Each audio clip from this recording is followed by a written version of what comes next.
Hey guys, Chuck Copeland here, Cope at airbrush.com.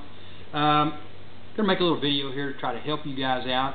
Sometimes if you can see how it's done, it might be a little easier than being told how to do it.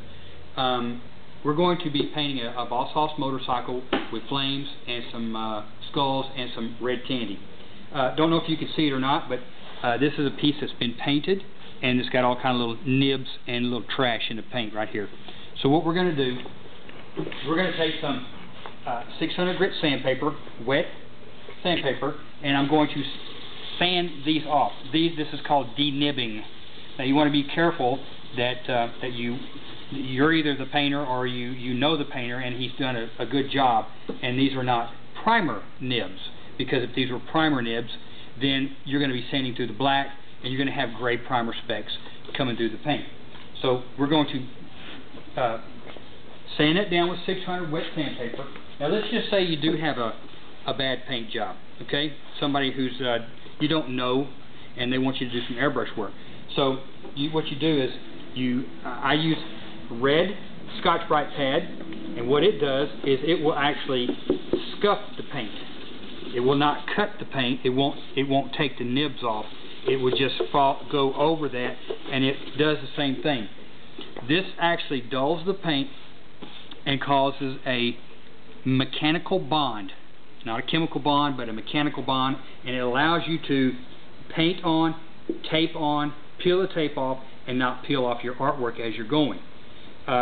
So what we've done here, this is going to be ready to lay out. So what we've done here, we've got some pieces that I've got already that are ready. This is a masking. It's a low-tack adhesive paint mask, and I've cut this image out on the computer. You can go to any sign shop and ask them if they can provide this service for you. It costs you $2, okay? $3, I don't know. Each sign shop is different. So we previously did a video and we had some technical problems. I've already put this on, but you just put it on it like you would a sticker. Now, to get my design, I've got a regular piece of chalk that you would draw on a chalkboard, and I've sharpened it. Sometimes if the chalk is old, it glazes over, and what happens is that you can't draw with it. So by cutting this with a knife and making it sharp, you've exposed the new chalk. Take the chalk, and I'm going to lay out my flames. I'm just going to draw them in. You can do whatever you want. This could be a skull, it could be anything. So we're going to draw our flames out, and then we've got chalk on here. Well, our next step would be to take and put blue line tape on it, or the other types of tape, whatever you prefer. They make different types, I prefer the blue line tape. I do use this on occasion. But anyway, what we're going to do is I'm going to take a tack cloth and I'm going to lightly rub over what I just drew.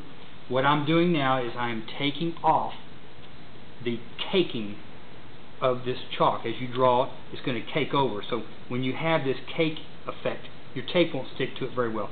So by rubbing it off, you can still see the image. Can you see the image still on there? I'm not sure if you can still see it. You can still see the image. It's still on there.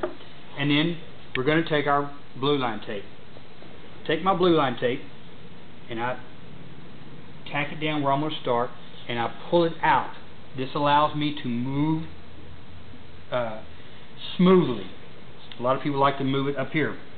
What I find is that if I have my arm out here like this, I can actually control a nice smooth image of that flame.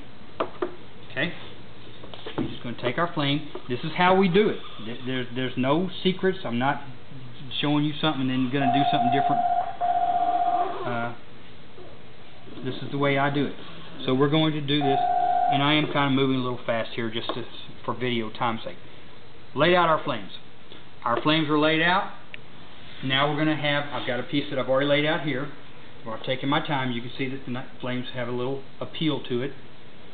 When I do flames, I always check my loops to make sure that this one and this one and this one and this one and this one, they're all somewhat relatively the same. Otherwise, they don't look correct. Take my green tape. Always use some good tape. That makes a difference. Take my green tape, and I'm going to do the same thing. I'm going to peel this out, and I'm going to follow that blue line tape, and I'm going to split my blue line tape. Now, nice easy curve here. When you get your curve this way, it's not going to curve as well. So what I do is I bend it, tack it, bend it, tack it, bend it, tack it, bend it, tack it, bend it, tack it, and so on. There's usually little creases right here, and you fix these with your thumb. So you bring this out, and next thing you're going to do, you're going to get you some tape, some paper. You don't have to have a fancy machine like this. You can just have regular paper. Then we're going to tape this off, and this is going to keep the overspray from the paint from getting on your black parts. Now, as you can see, I have gloves on.